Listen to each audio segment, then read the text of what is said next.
Ok.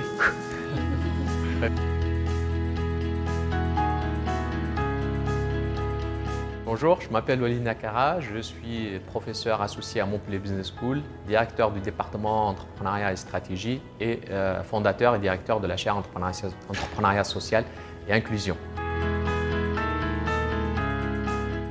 Alors, qu'est-ce que c'est que l'entrepreneuriat social? L'entrepreneuriat social, comme son nom l'indique, c'est le fait de créer une entreprise à utilité sociale, environnementale, etc.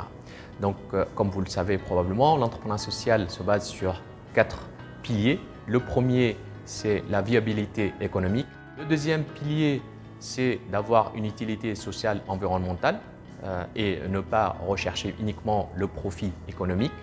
Le troisième pilier, c'est une profitabilité qui soit encadrée et limitée. Et le dernier et quatrième pilier, c'est la gouvernance participative où les décisions stratégiques au sein de l'entreprise sociale se font en concertation avec les différentes parties prenantes. Comme vous le savez, une chaire, c'est un écosystème regroupant différentes parties prenantes, des étudiants, des chefs d'entreprise, des managers, des enseignants-chercheurs, des institutions, etc.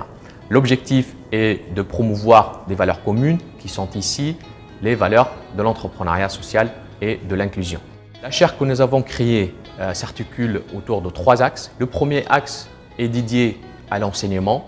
Le deuxième axe autour de programmes de formation où nous essayons à notre manière d'accompagner une population de personnes éloignées de l'emploi, par exemple à créer leur entreprise. Le troisième axe, c'est la recherche où on essaye de valoriser, de promouvoir les valeurs de l'entrepreneuriat social et inclusion à travers des articles scientifiques, académiques, des rapports et des articles de vulgarisation de la recherche.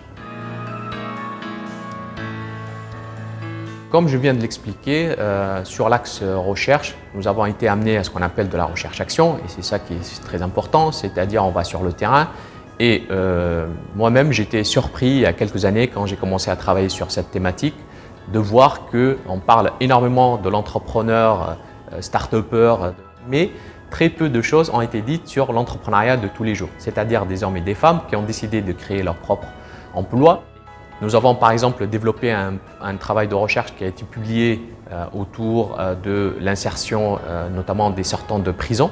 Certains anciens détenus ont réussi à créer leur entreprise et à s'insérer économiquement, socialement au sein de la société en créant eux-mêmes leur propre entreprise. Un exemple de recherche que nous pouvons citer dans le cadre de la chaire d'entrepreneuriat social et inclusion de Montpellier Business School concerne par exemple les femmes qui ont subi des violences conjugales et qui ont réussi à travers l'acte d'entreprendre à s'émanciper. On va organiser le 27 avril prochain un événement avec Pierre Rabhi, une personne inspirante autour de la jeunesse et l'avenir de la jeunesse dans ce contexte de la crise Covid.